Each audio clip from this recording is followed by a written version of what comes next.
Let's start then. Dean, can you hear me? I can hear you. Can you hear me? Yes, we are thrilled to have you here today. I'm thrilled to be here. The stage is yours, but before you start your presentation, maybe you can say a couple of words about yourself. Sure, I'll do that by way of a little bit of history, but I have a question. Did I just become a tool for Agile teams? That's pretty idiomatic in our version of English, but thank you very much for having me here. I really do appreciate the sponsors inviting me. Being able to deliver remote is kind of all I can really do with schedule and travel and what we've been through with COVID, et cetera. I'm happy to attend this conference and talk about tooling.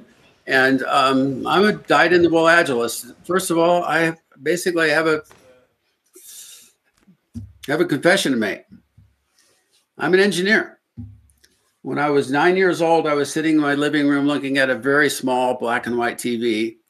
And across the screen was an image of Sputnik. Now, at the time, I thought that was Sputnik. Okay, it took me probably 20 years to realize, no, that was a simulation of Sputnik because there was no other satellite up there with the camera taking a picture of Sputnik. That was cathartic for me in my evolution and development because I sat on the couch and said, that's space travel. That's the national defense. That's the security. That's our future. That's what happens if we don't take care of our planet. We may have to leave. Who does all that work? I mean, who invents those systems? And the answer is scientists and engineers. So I decided when I was 9, 10 years old, I wanted to be a scientist or an engineer. And that thought has never left me. And this kid here, this I stole this little avatar from one of our partners, reminds me every day of what it's like to be a scientist and engineer and be involved in creating some of the world's most important systems. And I started off as a developer. My degrees are basically in systems engineering and aeronautical engineering. But I started as a developer, and I will tell you, I got frustrated in a very short period of time with the development environments I had.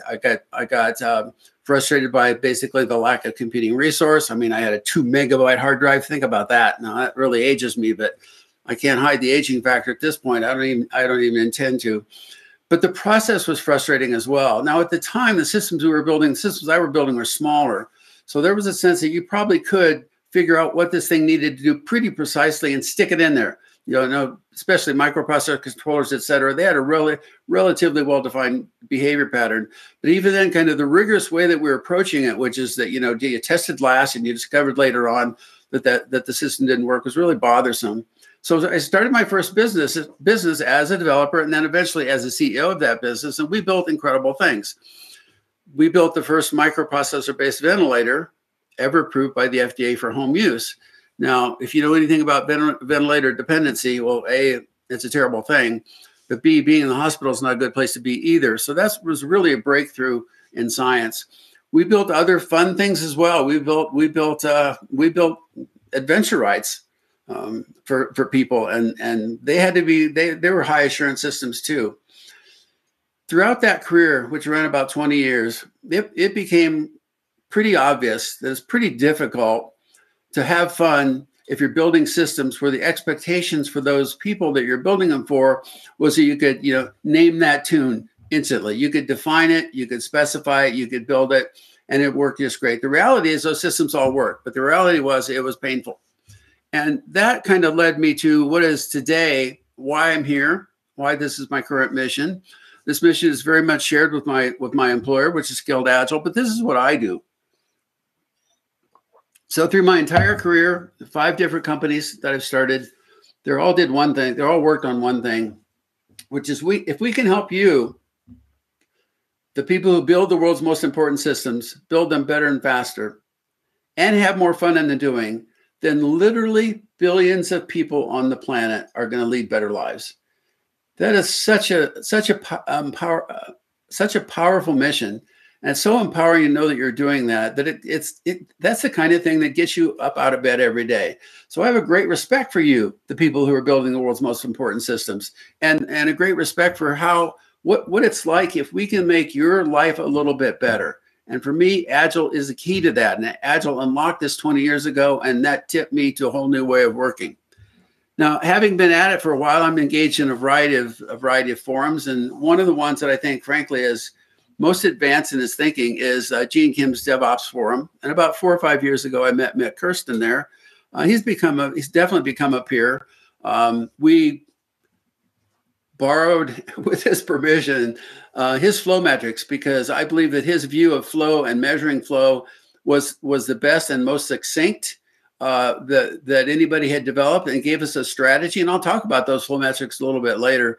And he described them in this book here. And I got to participate in that book. And he gave me some instincts and insights that I work with today. We still meet every month, and we talk about flow, we talk about velocity, we talk about speed, we talk about Agile, we talk about teams, we talk about large enterprises.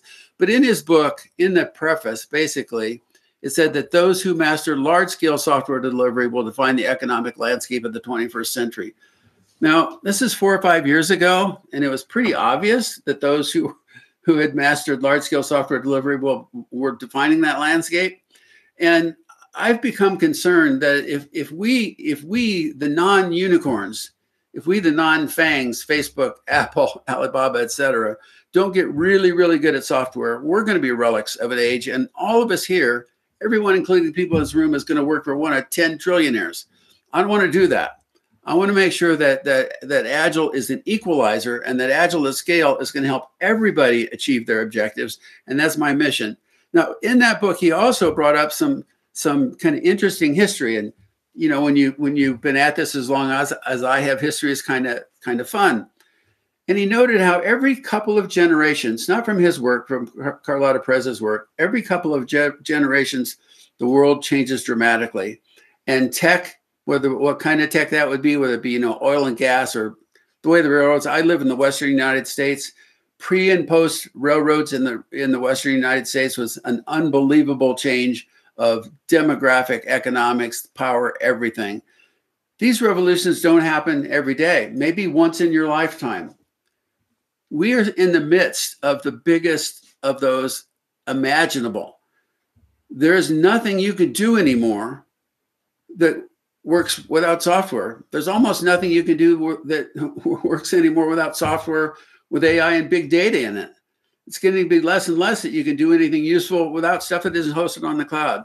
So we are in the midst of the largest economic turmoil that will happen in my lifetime, and maybe in a generation. And the question is, are we ready for it? The question is the average company out there, the insurance company or the bank, or I met with some friends that run a small bank, literally a small credit union, 100 people in development.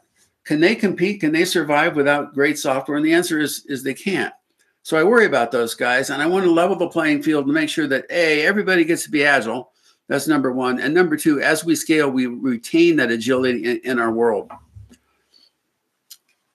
Like many of you, you're lifelong learners. I mean, that's exhibited by the fact that you're sitting here or you're online listening to me, hopefully paying a bit of attention.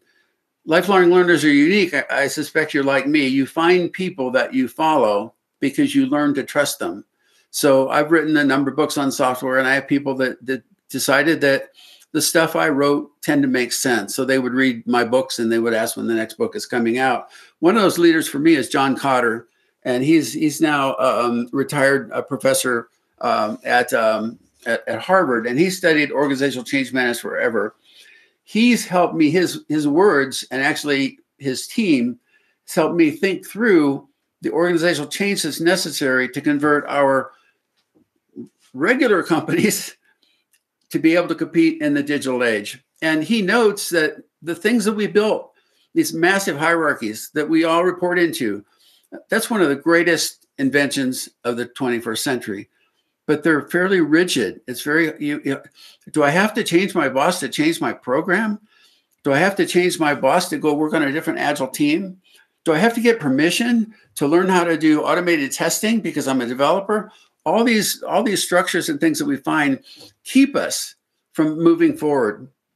And the model that we've used for a good 40 or 50 years, this waterfall model, simply doesn't scale to the task at hand. It's just too slow. So in our business, we've locked ourselves into this. I mean, think about a traditional budgeting cycle. we've budgeted for next year. A new opportunity emerges. Oh, sorry, we'll come and talk about budgeting for that next year. Wait a minute. It's February of this year. This brand new opportunity came along, and we're going to wait till next year's budget to address it. That whole budgeting model doesn't work. That committing budget to a set of programs, locking those programs in place, and then pretending to execute that linearly over time doesn't work. And in this model, you know, when do you learn? When do you really learn? Oh, we learned some requirements, and we did some design, and we did some implementation, and we don't know anything. It's just too slow, and there's too much rework. It does not do the job. We need to go fast. And there's lots of variations and principles and methods and practices and gurus and others who have their own opinion of how to go fast. I'm going to share my opinion. And that opinion goes beyond the doors of tech, right? That opinion goes beyond the Agile team, because I have plenty of experience creating great new Agile work in process code that can't be deployed because of a lack of DevOps, or even with DevOps can't be deployed because we have service level agreements with the customers in the market. Reason after reason after reason that simply going fast at the team level doesn't do it. So we need real business agility. We need to be able to turn turn our entire company and go fast as an enterprise. And we need more than just, you know, 100 people in tech or 1,000 people in tech that are willing to do that. We need a new mindset. And we've worked hard on mindset here for some time. And it was a few years ago that I got a little frustrated. Again, I think my motivations are driven in large part by the frustrations I have when things don't go nearly as well as I think I could. And there was one of the frustrations I had, which is in my own company. It was like I was seeing non-Agile behaviors. So we base our work on Agile teams. Make no mistake about it. If the team isn't Agile, ain't nobody Agile. It's like if mama's not happy, nobody's happy. If the team isn't Agile, nobody is Agile. And I went through the minor brain damage of creating a sign and putting up in the Learning Center to remind ourselves what we mean by Agile. And 20 years ago, I thought this would be so natural and so intuitive that we would all do it all the time, and it's not a problem. 10 years ago, I thought, well, we're going to get there. Now I'm like, well, wait a minute. I still see non-Agile behavior every day in virtually every company. We hire in people with I skills. They like to do what they like to do. They like to work with their headphones on. They don't want to share their work too early because it's going to be criticized. That's the entire point. They haven't been subject to peer review and pairing yet. So it's very difficult to be Agile. The Agile value is still here and with us. And we frankly insist on it. It's part of what we do. I probably have more reminders to myself and my teams and our teams about the Agile Manifesto than we do about Lean. But Lean is an incredible body of knowledge. It's every bit as rich and deep as Agile is. And I'm going to talk more about Lean here because I'm assuming you don't need me to help you understand what makes an Agile team tick. Although I'm going to talk a little bit about that a little bit later. But Lean scales. If you think about Agile teams as components of a Lean enterprise, and you start to think about how work flows through the enterprise and how you need to identify the steps in the value stream at step, and gets work through there, how you need to specify value by product, right back to mixed book, project to product, identify the value stream for each product, value stream thinking. We brought that back to life in software. Pop and Deke did a good job with this back in the 80s. Everything, I think, is oriented on value streams now. And if it wasn't, it's becoming that way because it is the standard organizational model to be able to work in a way that you're working harmoniously towards the end result, which is a product in the hands of the customer. Make value flow without interruptions. I'm going to come back to that because this is the thing I've been working on probably the hardest for the last year. Let the customer pull and pursue perfection. So we need the right mindset for business agility. If you don't have this, I'm not going to be very agile. I don't believe in the manifesto. I don't understand the way the work flows through the system. I'm not able to simplify the steps in the system. I'm not able to eliminate steps. You're not going to be agile. You're not going to be lean, and you're going to be stuck. And you also need one more really, really critical substrate. You need a set of principles that guide your work. And many of you, I'm sure, involved in safe operations, probably some of you teach, some of you are learning safe now. If you go through the learning part of safe, you're going to be introduced to Leading Safe, which is a course that I wrote a dozen years ago. after being frustrated by not having the right kind of support and leadership from leadership. I wrote it for them. We spend more time on the principles in the course than anything else. And the reason is these principles scale. And you may not be able to do one thing. You may not be able to necessarily take a test department and merge it with development. That may be not something you can possibly do. You may not be able to get rid of the waterfall lifecycle, like waterfall milestones in your software development lifecycle. You may not be able to get rid of that right away. But if you do these things, you'll constantly be operating in a way that will create better and better benefits. And we're working hard on these. As a matter of fact, as we work on the next release of our version of the framework, these are all getting a major facelift, because things like decentralized decision making, really easy to say, sounds great. Okay, really hard to do. Where do you set the dial? Do decentralized decision making with a brand new team in India that doesn't have any domain experience and have them figure out how to build a system? Do decentralized decision making with a really, really strong team of developers that have worked together in domain for some time with a new manager? How do you do decentralized decision making? Well, I'm not going to answer it here, but it's really important, and you can't reach a full level of empowerment and engagement without it. Now, when you have the right mindset and you have the right principles, you still have to do the work. The frustrating problem with principles is they're abstract. They sit there and they inform, but they don't do any work. We have to work. And over the course of about a decade, we've recategorized SAFe into basically 7 major areas and domains. At the bottom is leadership. We didn't start there, but believe me, that is, if the American idiom is the long pole in the tent, it always comes back to that. Team and technical agility, you can kind of assume that, but be careful because it's hard. Taking a product focus on the left, building really big systems on the upper right, managing a portfolio, having the right form of organizational agility, and then augmenting that with a customer learning culture, with the customer in the center, that model will work. If we're really good at these things, if we're good at learning, if our leadership is good, if we're good at team and technical agility, if we're good at product delivery, if we're good at enterprise solution delivery, if we're good at lean portfolio management, we're going to be able to deliver. And I think when you think about it that way, and you think about what are we doing instead of the waterfall at least said what to do, said got the requirements first. Instead of the waterfall, we think we need to look at the world in terms of the opportunities presented by the business agility value stream.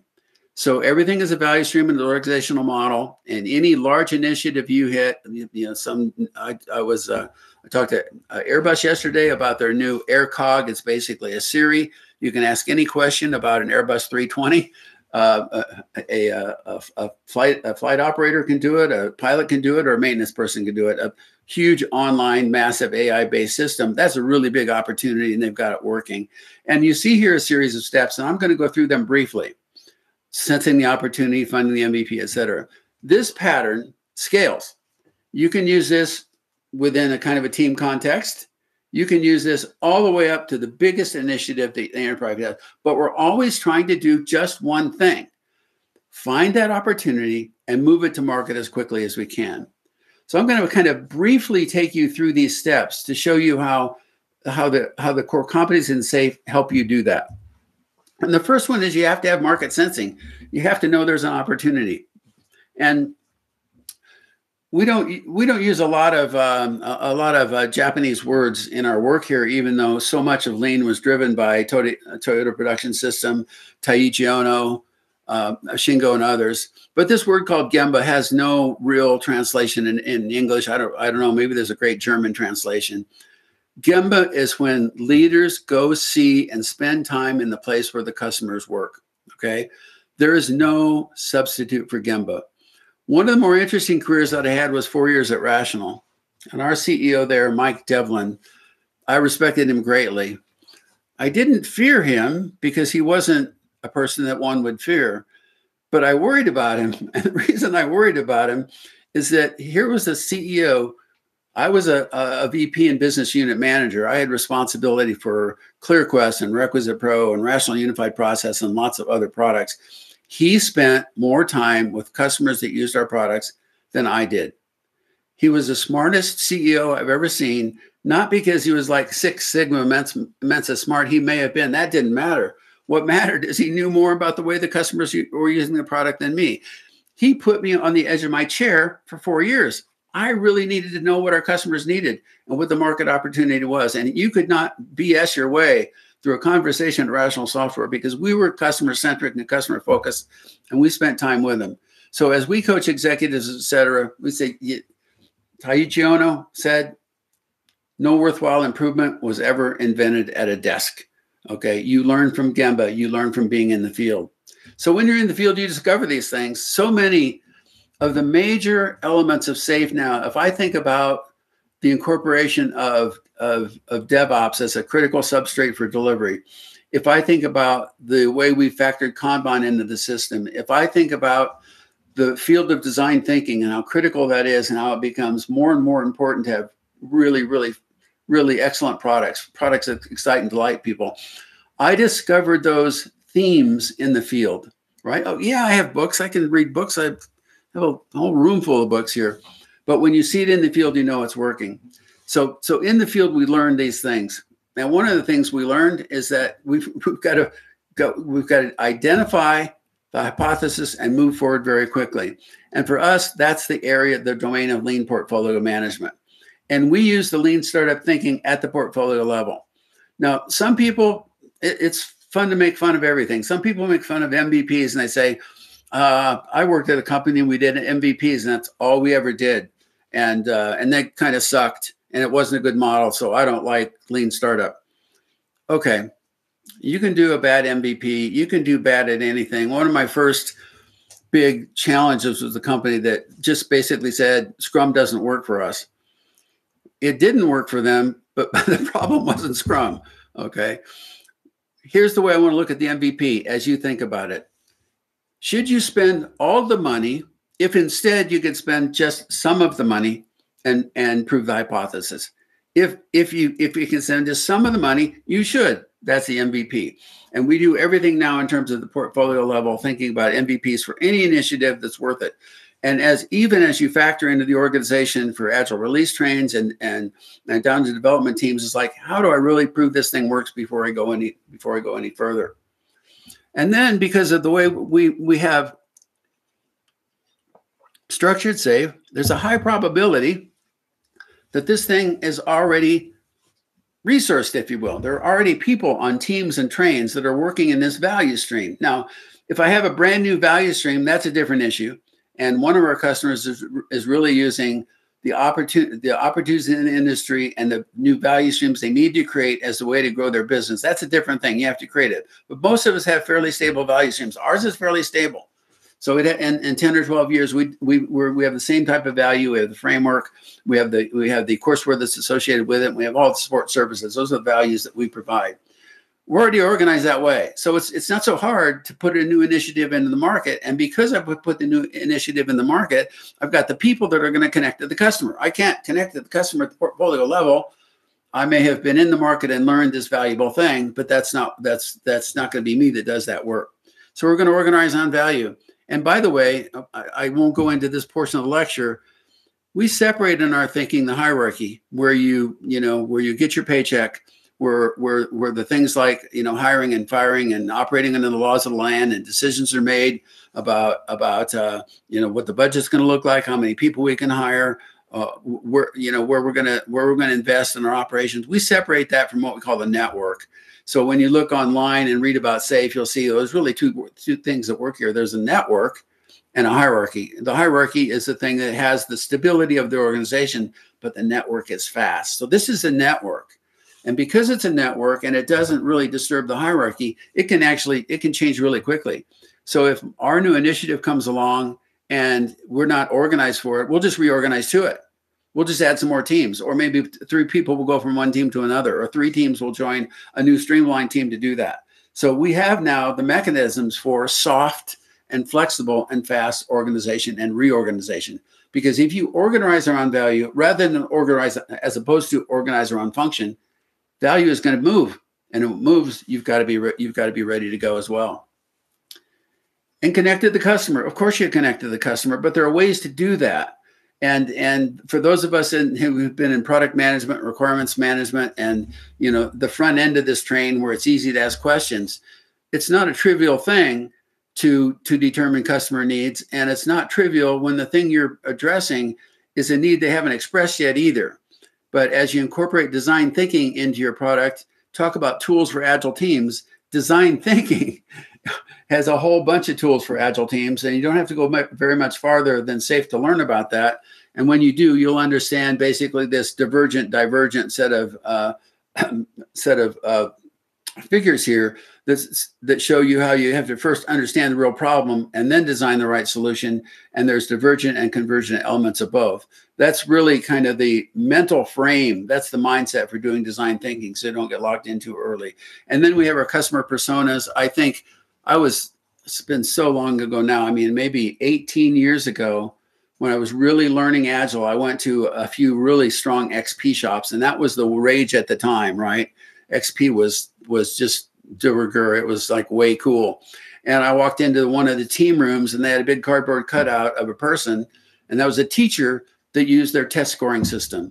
And she was there as a cardboard cutout in their office to remind them of who they all work for.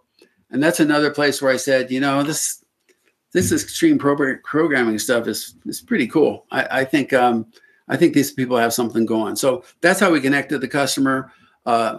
Guidance, documented training. We'll do what we can to help. Our challenge, of course, is that, you know, our articles are a couple thousand words. Design thinking, customer centricity is maybe 3,000 or 4,000 words. Lots of reading references. But just like lean thinking, there's a whole bookshelf on design thinking. There's no one right way to do anything. By the way, let me say this specifically. There's no one right way to do any of these things. There is a starting point that you can use, SAFe, which seems to get you along the road. But at the team level, at the design thinking level, there's no one right way to do design thinking. There's no one right way to run your agile teams. They don't have to all be Scrum or Kanban or hybrids or whatever. Because we took this lean startup mode, and because we have our agile product delivery and our arts ready to go, right? They are on the job. We can pull in the new work and quickly deliver the MVP. Now, I can only do that if I had block funding. So I skipped over the part that takes lean budgeting to do this.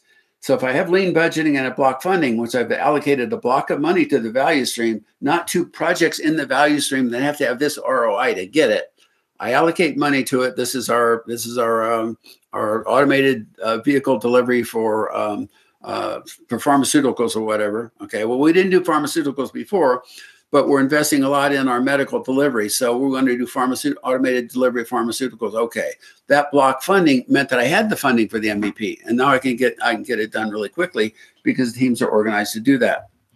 And the next step is the lean startup step as well, which is let's not go beyond that until we prove the hypothesis. Maybe people don't want to buy this. Maybe they said they loved it, but nobody's given any purchase orders. Maybe they're not logging in. Maybe they're not logging in and staying. I've got a pet project run by a family member right now where they get incredible value out of the solution, and they use the side of the solution that's so important for diagnostics heavily, but they don't use the remediation part, which is what we're counting on. So there's something wrong with our hypothesis. Okay, our approach to remediation this company is engaged in basically diagnosing and remediating childhood mental health disorders. Our approach to remediation to help that parent isn't there.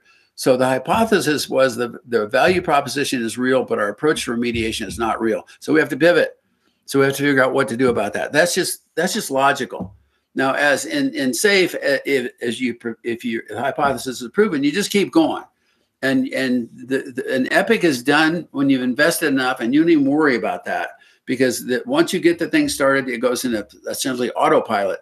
Teams will work on it. There'll be new features all the time. You'll go until the point where some other new epic or initiative or maintenance issue or whatever wins the day, and there's no more features on that epic.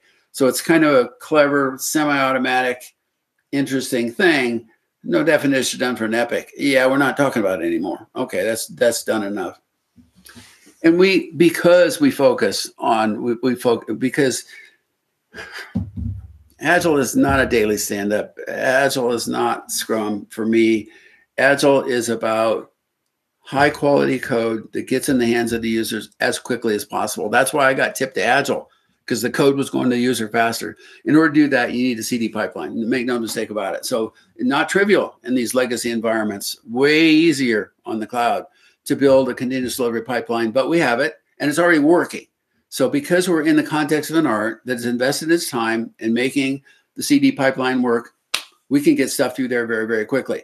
So that will run continuously. That's what it does. It explores new things. It integrates the new code. It does the deployment. It is a machine. It runs perpetually. It's a perpetual motion machine. It only needs funding, and it only needs new epics and new initiatives to feed.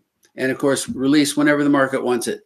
So we do operate on cadence for development. It makes routine the things that can be routine, but we release whenever the market demands it. And we learn and adapt. And in the last version of SAFe, we had metrics is such a tricky topic. I mean, most of the things you measure are proxy measures for what you want. Most of the things you measure change the behavior for sure, but it may not be changing the result. It changes the behavior to conform to the metrics. However, we have to measure. We cannot approach $5 billion IT budgets and say we're going to try this new method and we're not going to measure it. We have to measure it. And we measure three things in SAFe. We measure competency, and you've probably seen a variety of different assessments oriented towards that. We measure outcomes through KPIs and results associated with OKRs and things like employee engagement, and we measure flow, which I'm going to talk about now. Now that's an overview, a lightning talk, if you will, of the business agility value stream. But you don't have to worry so much about the fact that that went fast, because all you have to do is read it. Everything, there is no paywall for SAFe.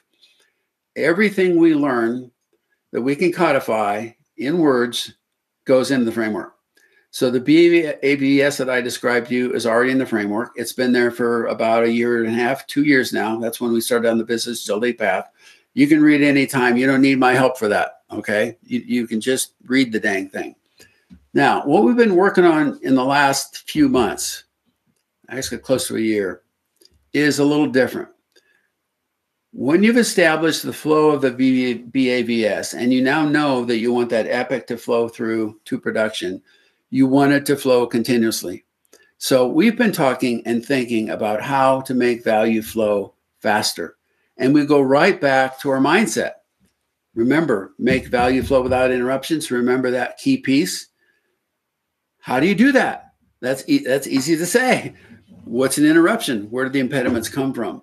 And we've spent much of the last year, the whole framework team, researching and understanding what it takes to make value flow without interruptions. And we've been evolving the system of flow in SAFe as a watermark, if you will. It's everywhere. And in our recent articles, which will, over time organize themselves into courseware and over time organize themselves into new releases of the framework, we've been trying to first understand flow ourselves. And I'll talk about that more in a second. And then figure out, well, what makes it happen? If it isn't flowing, who can make it flow? If it goes from department to department as a handoff and it's not flowing, well, what do you do about that? Take the department heads and bang their heads together? That's not going to work. And we need to measure flow. And here's an insight that I think is going to be critical for our next decade. When you think about the flow of objects, in our case, let's just call them stories, features, epics, or whatever, and they go through various states, that's measurable. And when we think about the waterfall, really hard to measure. What percentage of the requirements were coded? What percentage of the system worked?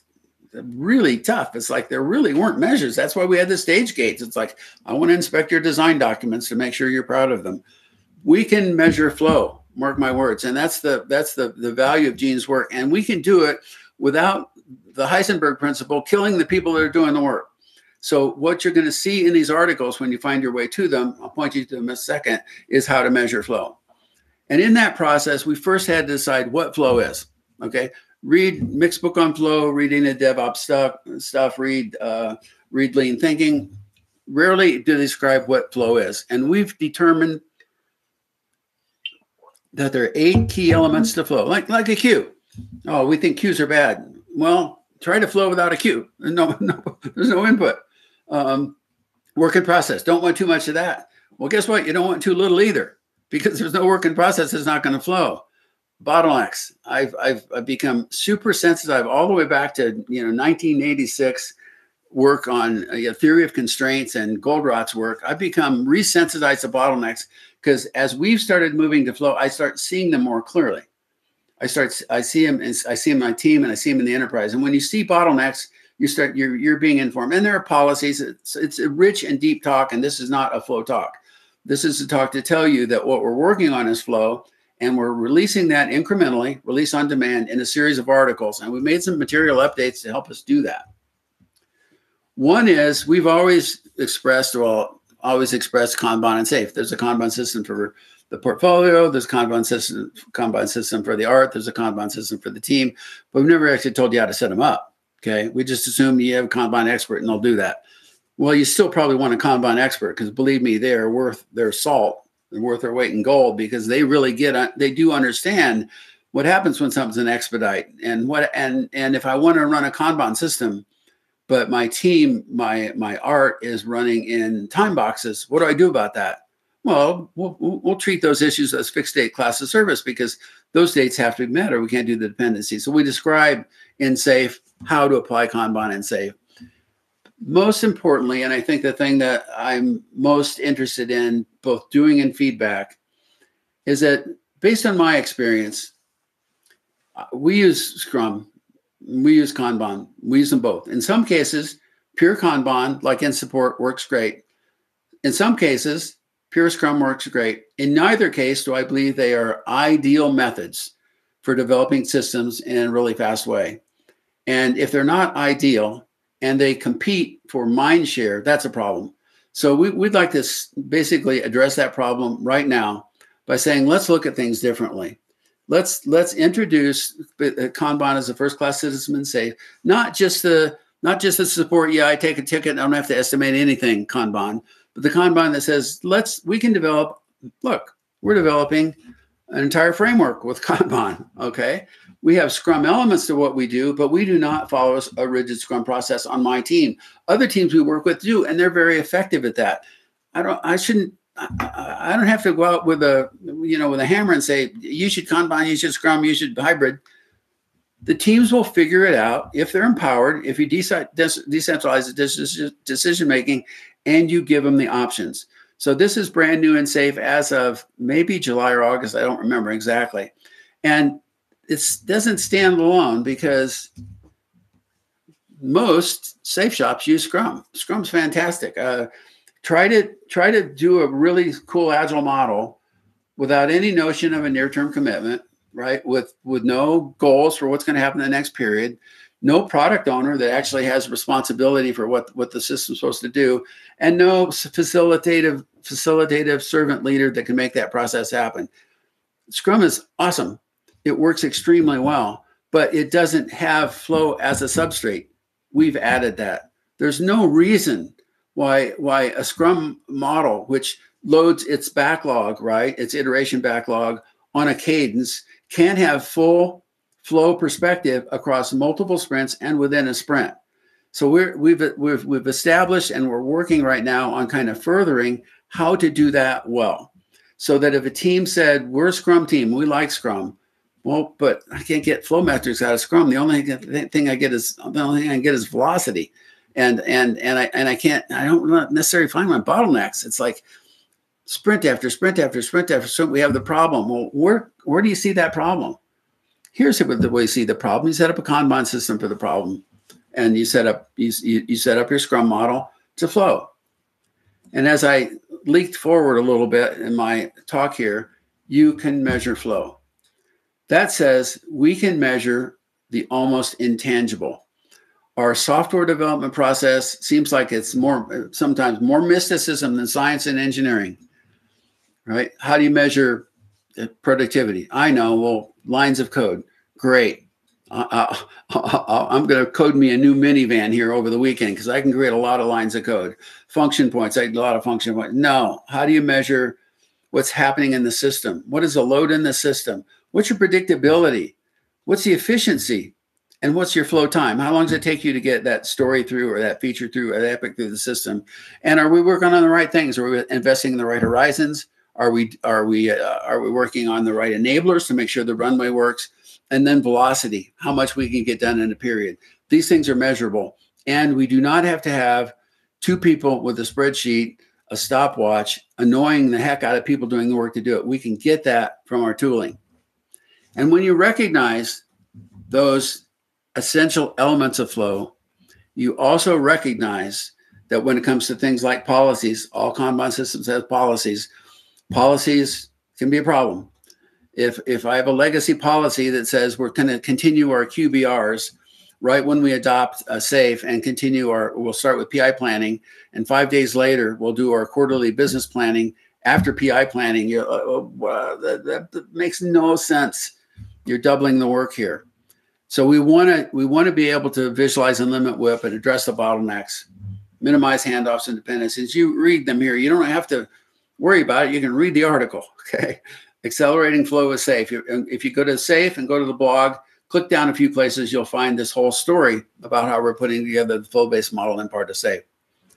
So I'm going to leave some time for questions and answers, because that's more fun for me, frankly, than looking at my own screen. I can't even see you people in full screen mode.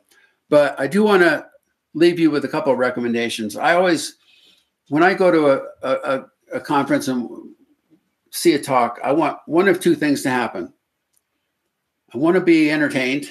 Okay. I'm not an entertainer. Sorry about that. That's not what I do. Or I want to know what to do differently based upon what I just saw. So I'm going to try to fill in the second one here and say as follows. Here's, if I were you, what I would do differently. I'm your tool for Agile teams. This tool says, check this new stuff out. Start to get your brain around flow, Kanban. Stop the Kanban versus Scrum wars. Hybridize those models. Let the teams do whatever works for them. Use flow as the common substrate, right? We load our backlog every 2 weeks. We don't. It doesn't matter. That's the way you treat your backlog. We're still getting the flow through the system. Read those articles. If you haven't yet implemented a Kanban system in your work group, your area, do so now. Even if you're running per Scrum, it's okay. Nobody's going to throw you in Scrum jail if you fire up a Kanban system on the wall. How that evolves over time, do you still run Scrum? Yeah, it doesn't matter. You're going to do whatever makes sense. You will probably do what my team did, is eventually find a hybrid that works great for you. That's the goal. Agile teams should be empowered to work in a way that works for them. And nothing, I think, perfect off the shelf does that. The way my team works is not either of these ways, right? It's a hybrid that I've never actually described. Use your ALM tooling. You certainly have it. All the ALM tools have support for SAFe, and they have support. Most all of them have support for flow metrics or close enough to it.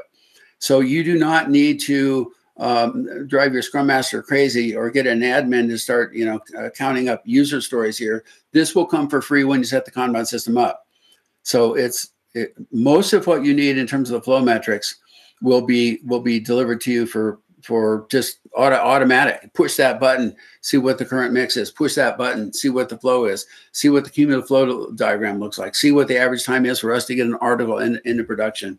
It's all there for you. Now, it requires interpretation. It's not trivial. It gives you data, not answers. You're still in charge. You still have to do the work of doing the synthesis and the analysis, but it will give you a starting point for what you need, and then it'll tell you what else to measure, because if you can't measure, you can't improve. And if you're given measures that aren't the measures that really reflect your system, you're going to comport your system to the measures you're given. Don't do that. Let's take the flow metrics, the 6 flow metrics, and see if we can work with that. And then lastly, apply the flow accelerator. So that article says, okay, you have flow, now let's make it go faster. That's really the value, but you have to get there. You have to get there by seeing the flow, implementing the Kanban, and doing that. And I suggest, I'm quite confident that if you do that, let's go back to the first slide. If you do that, you are a knowledge worker, intrinsically motivated to do good things for your customer. You'll deliver faster and you'll have more fun. So that is the one-way part of this particular discussion. And I have left time for questions. I'm going to exit full screen mode. I'm going to hope that I'm still at the conference. Yes, it looks like I'm still at the conference. And be open for questions.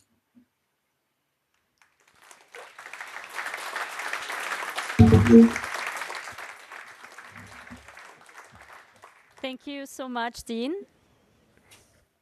You're welcome. Yeah. We have a lot of questions, actually. But first, thank you for your recommendation. Don't be worried. We are taking part of the entertainment part, for sure. So we have a couple of questions online, and I will just go or give the priorities to the most voted questions. The first one is a little bit challenging. Imagine there is the perfect safe implementation, and it's rated 100. How many are you really working according to the idea of safe, and you would rate above 80? Which companies are these? I have been in many big enterprises, but have never seen a working safe implementation. Well, I don't think you've looked very, very far, because there's over 100 case studies right now on the web.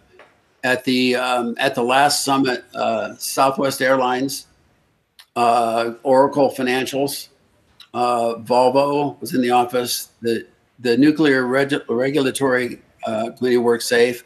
I just talked about Airbus. So there's 30,000 at least effective safe applications out there. So I'm not sure what world you've been in or what kind of safe implementations you saw, but I wouldn't be here and we wouldn't have 1 million people using safe if it didn't work. Okay. Thank you. I will just switch to the audience and see if somebody has questions here, so we can exchange. Okay. So then I will just proceed with the online questions. The next one is, what was the smallest MVP scaled Agile did in the last month to validate a hypothesis? Can you share an example? Yeah, it was actually a few months back. We were unenamored with the learning platform that we use, and we were looking to replace it. So we went through the lean portfolio, and we had a strategy, we had a spike, and we had an epic to say, we're going to replace this thing. The team had a notion. They had picked a solution. They ran 2 sprints or so and came back and said, this isn't going to work.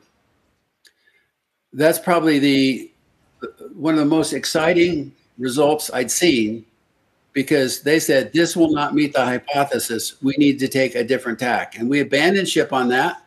We're revisiting it again because we still want to improve that portion of the learning platform. But that's the way the LPM works when it works. Okay, thank you. The next question is, on which organizational level you can start to implement SAFe if the CEO is not backing it up? If the what is not picking it up? CEO of the organization. Okay. Well, people ask me on occasion in this kind of large organizational change dynamic, do you do something like SAFe, top down, CEO, or bottom up?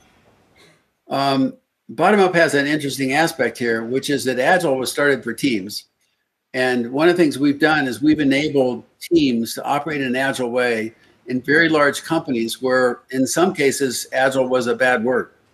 I mean, we've had situations where they didn't want to use the word because they had a bad experience. Like I said, with the Scrum experience, or maybe that guy's question about a SAFe experience. Can you fail with SAFe? Of course. Can you fail with Scrum? Of course. But I think it really misses the way large enterprises work. And that is, in the middle of that hierarchy are the managers. And they have the responsibility of the systems that people work within. And Deming would say, it's not the people, it's a system. And only management can change the system. So the best way is middle out. So, leading SAFe is our kind of our leading course for that. And it's taught to first and second line managers, who then become coaches and consultants, both to the teams, Agile coaches, and to the executives. So if the executive is not on board with the lean Agile transformation, they're probably not going to stop an insight where a bunch of teams are operating in a more agile way, delivering more quickly, and where you're seeing certain new types of behaviors where teams of agile teams use agile release trains to build more. So middle out is probably the best answer, because the people doing the work can't pick their own system. The CEO can't design the system. And it's a system that tells whether or not the testers are ever going to be able to sit with the developers. It's a system that says, well, we're going to bring in this form of automation because automation might have, it's going to replace some manual testing. And manual testers aren't keen about that. So the system is in the hands of the people not writing the code and not sitting in the executive audience. It's right in the middle. Find them, coach them, get them in leading safe, and the flow of change will happen. Okay, thank you. I will give a chance. There is one question from the audience. Yeah, Joseph Assaf from Kegon. So you shared with us your mission about helping large producer systems to deliver fast and better.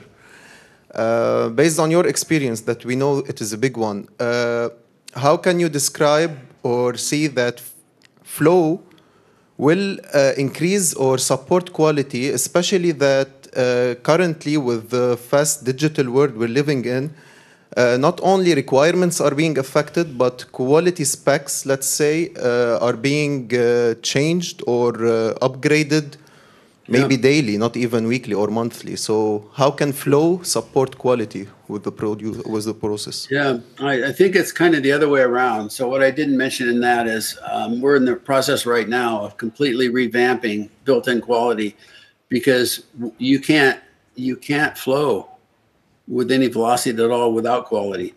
So it becomes wouldn't it be nice to have quality? It's like, okay, our flow was bad because these stories or features didn't make it. And the reason they didn't make it is because of this issue. We had this impediment. Let's say we deferred technical debt too long. So this is a holistic thing. You will not achieve good flow without great built-in quality. But you may not know until you measure flow that quality is a problem. So, and as the quality standards change, you have to keep up. There's just no ambiguity about the fact that we need to go faster, and there's no ambiguity about the fact that lean and agile and XP teaches us going faster requires endemic quality at the point of attack. That method has to work and has to be tested, because then I can scale it. You can't scale crappy methods.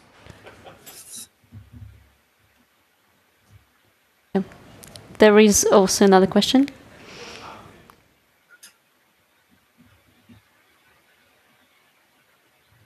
I don't think.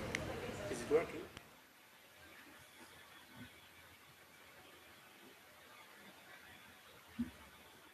Hello, is it working? Yeah. Hi, Dean. It's Peter from Petco. I stuck on the previous question where we talked about the implementation, and I wanted to hear your thoughts about. I hear a lot in implementations that they are bashing on the middle management, that they are like the barrier to get an implementation. And in some companies, I've seen that there's like a grassroots implementation of SAFe.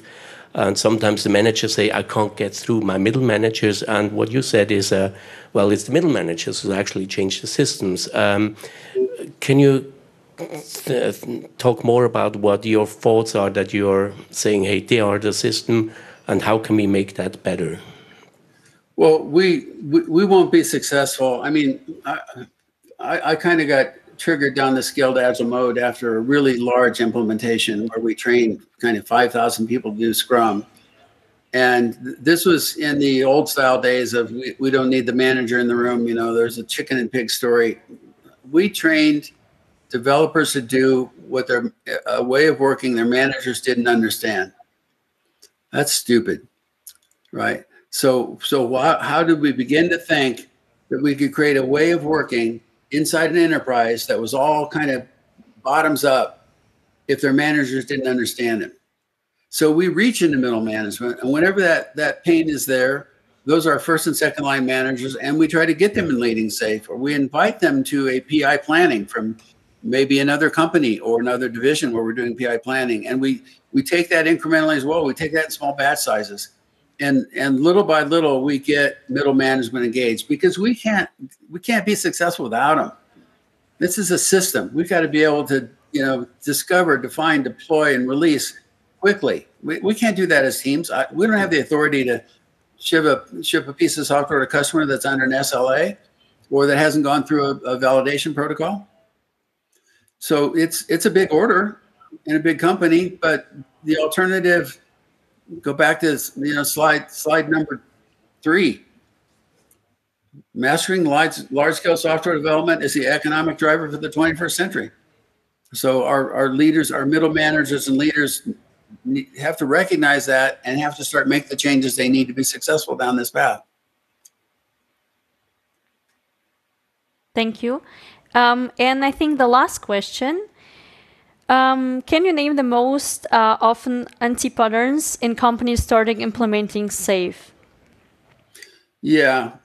Label the things you're doing with safe terms and go about your business like always. Call the project manager Scrum Master. Great. And have the VP of development be the release train engineer. Call the project managers the Scrum Master. Don't train anyone. Put up a big picture and pretend like that's going to work. Great. Thank you so much. You're welcome. Thanks for having me. Yeah, thank you.